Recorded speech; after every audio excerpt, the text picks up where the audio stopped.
We're here at NTEA and we're looking at a Ram ProMaster with our next-gen shelving unit. So on the passenger side of the vehicle, we have our 14-inch deep shelving, which we launched last year, loaded with a bunch of our accessories.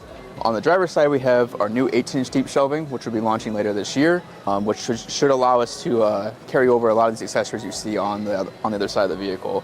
As you come into the vehicle, like I said, we have our door kits.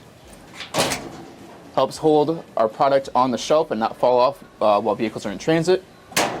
We also have our drawer units for small part storage.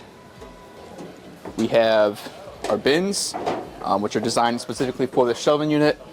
And then we also have some shelf dividers to help you organize your parts. On the other side with 18-inch deep shelving, we're going to have the same accessories as I mentioned over here.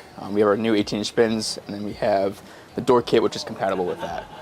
In addition to our new shelving, we have our new storage, parts storage tower. This can fit various brands of part storage cases, and as you can see, you can mix and match, and shelves are fully adjustable so you can fit whatever you want to the size you need.